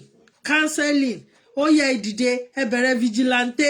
Àwọn tó wà ládùúgbò, ẹ mọye tẹwà ládùúgbò gbogbo ẹ̀yin ọ̀dọ́ àdúgbò ẹ mọye ara yín ẹ mọ bẹ́ ṣe máa ṣe ìṣòru ìṣọ́ ọ̀sán ìṣọ́ ọ̀rọ̀lẹ́ ìṣọ́ alẹ́ lórí ààbò àwọn èèyàn ìrìn alẹ́ ká má rìnrìn mọ́ ẹ bẹ̀rẹ̀ sí ní gbòòrò ẹ̀yin ìyá wa lọ́wọ́ parí iṣẹ́ tẹ ṣe o ẹ ṣe kúnná o ẹ parí iṣẹ́ yẹn o ẹ ṣe lódìndí gbogbo àwọn òkú yẹn ẹ jẹ́ kí wọ́n rọ́ òkú yẹn ẹni tó kọ̀máǹdì wọn pé kó lọ pààyàn àwọn tí wọ́n sọ létí ẹ̀ tí wọ́n fetí gbọ́ pé wọ́n máa pààyàn lọ́wọ́ tọ́jọ́ jókòó tọ́jọ́ ṣe mítì kó rọ́ òkú yẹn kó dárúkọ gbogbo wọn sí nǹkan tó lè mú ìfọ̀kànbalẹ̀ wá nìyẹn o if not wọ́n ti ń ṣe wọ́n ti mú jẹ ẹ má jẹ́ kó mú jẹ mọ́ ẹ jẹ́ kí a bẹ̀rẹ̀ sí ní pe àwọn bàbá tó lè àwọn olóró kó bẹ̀rẹ̀ sí ní bá wa gbòòrò róró òru kọ́rọ̀ bẹ̀rẹ̀ sí ní kéyànmùyànmù kọ́rọ̀ máa bẹ̀rẹ̀ sí ní gbẹ̀ràn fúlàní kò sọmọ yorùbá tí ò mọ nǹkan tó ń yóró kọ́rọ̀ bẹ̀rẹ̀ sí ní máa gbé wọn orò ní kọ́ lọ mórò nígbà tá a bá bẹ̀rẹ̀ sí ní gbòòrò sí wọ́n lọ mórò náà wọ́n lọ mórò but amú fúlàní kan ẹ mú lọ fọ́lọ́pàá order from above release him immediately ìran káàárọ̀ òjìrè wọn ò nẹ́tọ̀ọ́ láti gbébọn ìran fúlàní nẹ́tọ̀ọ́ láti gbébọn and you think it's normal kò normal rárá ẹ̀tàn jẹ́ ni pé wọ́n gbé flag fẹ́ nìkan pé ọmọ yorùbá ni ẹ̀tàn jẹ́ ni o ọmọ wa ni o ọjọ́ ó ṣe o ọmọ ẹni òṣèdí bẹ̀bẹ̀rẹ̀ káfílẹ̀kẹ̀ sídi ọmọ ẹlòmíì wọ́n gbé flag fún Awólọ́wọ̀ o Awólọ́wọ̀ win election wọ́n rí ìgẹ̀mọ́ lọ́wọ́ o wọ́n gbé flag fún Abíọ́lá o Abíọ́lá win election wọ́n pa o ẹ jẹ́ ká 30 years àwa Yorùbá ní ká wá fi eléyìí ṣe no going back Yorùbá nation now not tomorrow not never now ni when we are talking about now it is a proclamation ni o pé a máa gba Yorùbá nation yẹn no stopping no waiting ẹ mo bẹ̀ gbogbo àwa tá wà lórí program yìí àní ẹ máa pe 1 or 2 people ẹ máa sọ fún wọn wípé àní pé ẹ lọ strong ẹ stand up fúnra yín ẹ lọ rí àwọn bàbá tó ní nǹkan àwọn tó sì ní nǹkan wà o ẹ máa sọ fún wọn pé okay ṣé kíní ni ẹ test ẹ kó máa test ẹ fún yín kó máa dún tó bá ti ń dún nǹkan wà nílẹ̀ Yorùbá ó yá àwọn yòókù ó yá ó ti dún o ẹ̀yin náà ẹ ká lọ ó yá kẹ́ bẹ̀rẹ̀ sí ní mójú tàdúgbò tẹ́ bá rí ibi tí wọ́n pọ̀ tó ń ṣùjọ sí oyin ẹ fọyín lé wọn àìmọye nǹkan tẹ́ lè fi lé wọn àwa wí tán ọmọ Yorùbá ẹ̀rù máa bà wá kí lẹ̀rù ń bà wá fún ẹ jẹ́ ká stand up against bully so that ẹ̀mí wa lè gùn but tá bá bẹ̀rẹ̀ sí ní ìbẹ̀rù ti pa a lot of people ìbẹ̀rù ti sọ a lot of people dá láàbò ara àwọn èèyàn inú fún àyàfo ni wọ́n wà the same day wọ́n kú ọ̀wọ̀ wọ́n àtàkì lọ́wọ́ the same day wọ́n àtàkì lákùrẹ́ the same day wọ́n àtàkì ní fún tó bá yẹ pa ti prepare sílẹ̀ kò yẹ kó fara re lọ.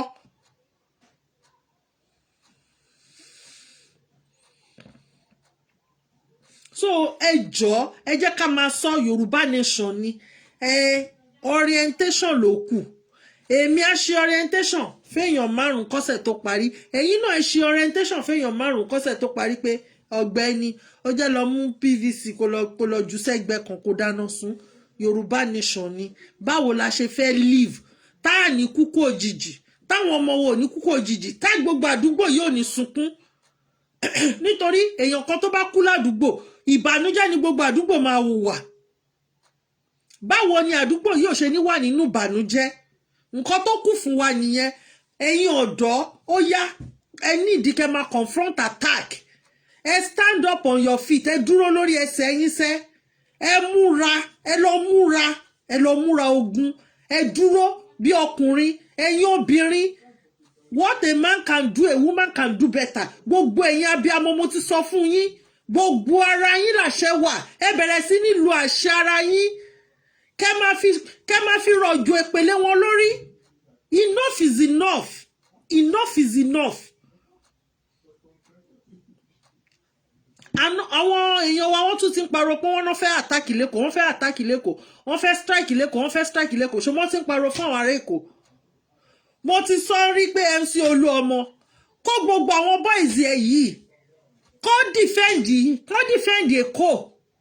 You cannot be collecting money for years and this is the time láti protect ìlú and you will now gbogbo kan tó máa ń bí mi nínú nìyẹn o. Ẹ̀yin tẹ̀ ń tẹ̀lé ọ̀gá sàráìsà kíní kan á gbé pálí àṣà lọ sí Amẹ́ríkà. Bọ́lá Tinubu ní private jet during COVID-19 lọ́mọ ẹ̀ náà gbé ọmọ ẹ̀ lọ London tọ́mọ ẹ̀ lọ bímọ London. Ẹ wo Island maternity lẹ́kọ̀ọ́, ẹ wo Ìkẹjà General Hospital kò sí bẹ́ẹ̀dì, kò sí kankan bẹ́ẹ̀ but àwọn lè gbé private jet kan gbé ọmọ wọn travel. Ẹ jẹ́ kó máa yé wa o, ẹ jẹ́ ká la ojú wa ká máa sọ fún wọn. Bọ́lá Tinubu láwọn private security tí wọ́n ń ṣọ́, ǹjẹ́ èmi àti yín láwọn private security tó ń ṣọ́ wa?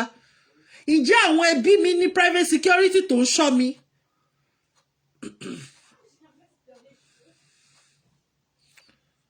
Tó yẹ pé they are not wọ́n tún ṣọmọ ọmọ káàárọ̀ òjíire o, they came from another country ní o. Ǹjẹ́ yín ní gbogbo àwọn nǹkan yẹn?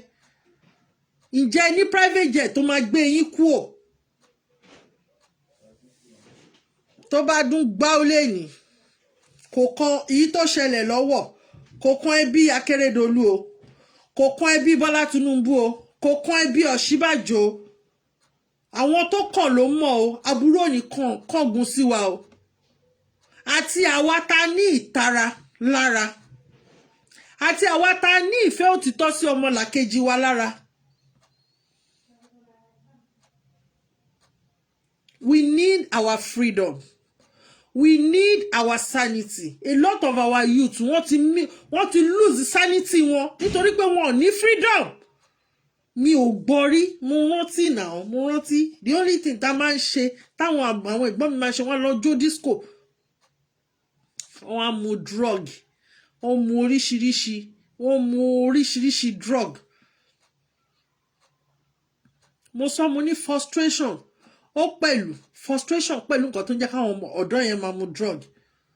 How can you 4 years in school, 4 years of suffering, hard working, ó gbé result jáde, nothing to show of it. Ìdí nìyẹn tá ṣe máa wá orientate wọn pé ta ló lọ jìyà fọdún 4. Àwọn ọmọ Bọ́lá Tinubu èmi proxy ló máa ṣe. Ẹ mọ̀ nǹkan tó ń pè proxy ni. Wọ́n lọ sí school bí aláìlọ ni. Certificate nìkan ló important fún wọn. Ìdí nìyẹn tí máa yẹn sọ pé àwọn Fúlàní tẹ́ rí ní elite yẹn proxy ni many of them máa ń ṣe. Ojú wa náà ṣe gbé kí lorúkọ ẹ̀ Boko Haram member ni wọ́n ṣe wọṣọ controller náà wọ̀ sí lọ́rùn publicly. Kí la rí ṣe sí? Nothing. Kò lọ sí school o, kò ṣe kankan o. Wọ́n gba ìbọn lọ́wọ́ ẹ̀ pé má ṣe Boko Haram mọ́, ó yá wọ aṣọ controller. Ìṣojú wa wọ́n ṣe sọ pé àwọn repentant wọ́n kó uniform sójà sí wọn lọ́rùn. But gbogbo àwọn ọmọ wa tó lọ sí school tó jẹ́ graduate tó ti wà nínú sójà, wọ́n kó wọn sábẹ́ wọn. We need to start counseling our people. We need to start orientating them. Kí ni ìdí tá fi fẹ́ Yorùbá nation gangan? A fẹ́ freedom. Lálàkọ́kọ́ Yorùbá nation fún wa freedom.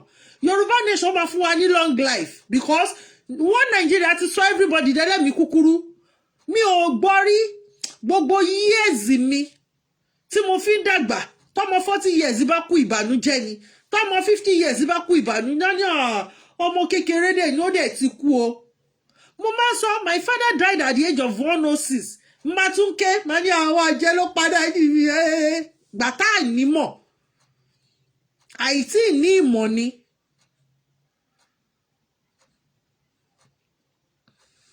Torí pé abiyamọ làwọn ìyá wa.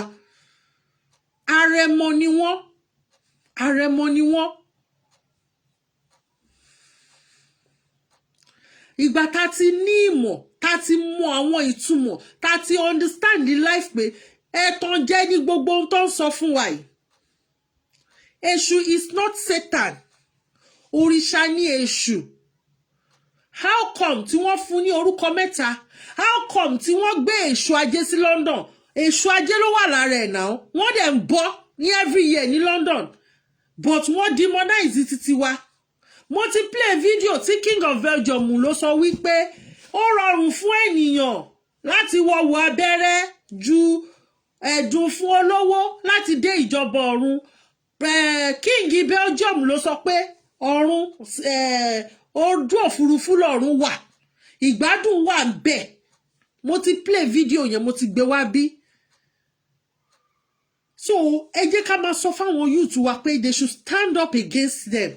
Àwọn ará Central Africa bọ́n ṣe dìde against àwọn Fúlàní nìyẹn, wọ́n lé wọn. Àwọn sójà mélòó ló wipe wọn out ní Burkina Faso? They tried it in Burkina Faso. Recently tí Burkina Faso ti pẹ́, ti Central Africa 2 years ago ni, ti Burkina Faso ọdún yìí ni, they wiped them out. Why tó fi wá jẹ́ pé ilẹ̀ káàárọ̀ òjìrè ló máa jẹ́ exceptional? Kò yẹ kó jẹ́ exceptional. We have able men. We have a ní àwọn tó ní nǹkan ní ilẹ̀ káàárọ̀ òjìrè yẹn. Ìdí nìyẹn nígbà tí grandpa ní last year tí wọ́n ṣe campaign wọ́n ní kí Sunday Igboho ìlú kọ̀ọ̀kan jáde. Ìlú kọ̀ọ̀kan ló ní Sunday Igboho títí ẹ̀. But because a ti demonize wọn.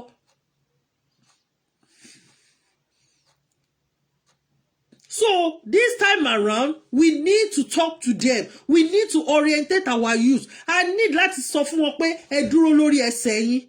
They cannot continue to kill and bully you. Ẹ gbé ìgbésẹ̀ tó yẹ àti tó tọ́ kẹ́ fi protect ara yín. Ẹ protect àwọn ìyá yín. Ẹ protect àwọn ẹ̀gbọ́n yín. Eré mélòó? Mo máa ń sọ máa ní bí irú nísìn. Eré mélòó làwọn obìnrin fẹ́ sá? Àwa tá jẹ́ obìnrin, ìgbésẹ̀ wà tá máa gbé. Ìgbésẹ̀ wà tá máa gbé. Àwọn iṣẹ́ wà tá máa ṣe. Àwọn iṣẹ́ wà tá máa ṣe. Táwọn ọmọ wa bá ti dúró tán pé yes, a dúró tán o. A máa confront the bully o. We are going to confront all these bullies. We are going to confront all these killers. Gbogbo wa ní ká bẹ̀rẹ̀ sí ní tanná sí fìtílà. Kò gbúdọ̀ kú. Mi ní sọ jù bẹ́ẹ̀ lọ. Ká gbé fìtílà dání kí fìtílà yẹn má kú rárá títí tó máa fi lọ tó máa fi dé. Kí gbogbo wa wá dé Yorùbá nation, ìfẹ́ wa padà sáàrin wa, ìdùnnú, ìfọkànbalẹ̀, gbogbo àwa dé. Ẹ wo àwọn tí wọ́n ń gbé, ẹ wo àwọn ará, mo máa ń love kí máa fi Brazil, mo máa ń love kí máa fi ṣe example. Wọ́n sọ èdè Yorùbá di official language nítorí pé wọ́n mọ adùn àti ẹwà tó wà nínú èdè Yorùbá ni. Wọ́n wọṣọ Yorùbá nítorí pé wọ́n mọ kí lorúkọ ọ̀rẹ́ mi òyìnbó ó like native, mo ti sọrí, ó like Ankara gan, ó máa ń wọ̀. Àwa láàrí aṣọ wa bí nǹkan pàtàkì ni. Àwọn bàbá wa ti ń wọ aṣọ òkè, wọ́n ti ń wọ bàtà idẹ.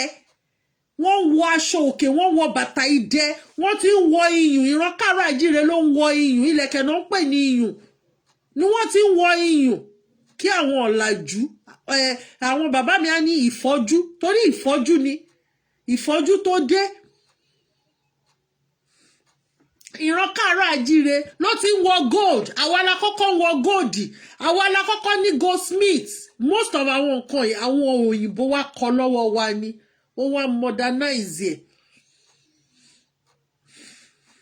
Kí ni wọ́n fi ṣe algebra? Kí ni wọ́n fi ṣe kọ̀ǹpútà?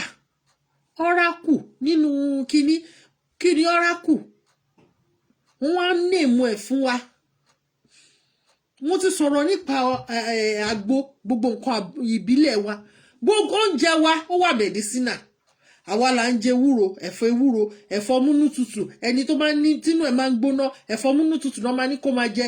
Ẹni tó yẹ pé ó ní digestive problem, kò kí lè lọ tọ́lẹ̀tì dáadáa, ẹ̀fọ́ gúre náà máa ní kó máa jẹ.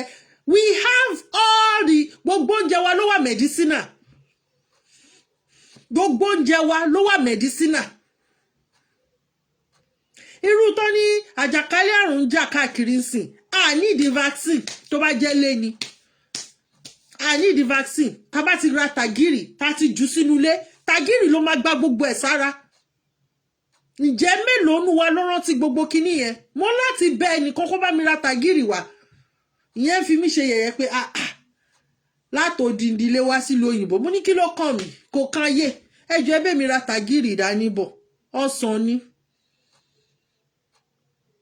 tàgìrì la máa kó sílé ewé àkókò la máa já la máa fi sẹ́nu ọ̀nà lé gbogbo nǹkan wa ló wà medicinal wọ́n wá gbé wá ordinary paracetamol lu yìí ó ń fa kidney problem tẹ́ bá lò lálòjù so kí wàá ní nǹkan tí ò ní side effects Yorùbá nation òun ló lè ṣe èkíní aṣọ àṣànù a máa recover àṣà wa aṣọ èdè nù a máa recover èdè wa gbogbo àwọn oúnjẹ wa tó wà medicinal yẹn a máa recover ẹ̀ báyìí ẹlẹ́ẹ̀kẹta ọmọ aládé ta jẹ́ a máa recover back a máa kó olóko ẹrú a máa di ọmọ aládé ẹ ṣé mo dúpẹ́ God bless you all mo appreciate gbogbo yín o bàbá mi Ọlálékan Ìtàló màámi àmì náà Tọ́lábí dadi Matthew mi lè dárúkọ gbogbo yín tán mo appreciate time yín mo máa ń sọ mo ní mi ní jọra mi lójú because time is money tí mo bá calculate gbogbo ẹ̀yin tẹ́ wà ń bí tí mo bá sọ time tá lò tí mo sọ dowó owó ńlá ni ó jọ èmi lójú ẹ ṣé gan ni God bless you all kọ́lọ́ má kọ àtúnrí wa bye for now bye. bẹ́ẹ̀ ni wọ́n gba original lọ́wọ́ wa wọ́n wá gbé fake lé wa lọ́wọ́ ẹjá já nǹkan wa gbà padà.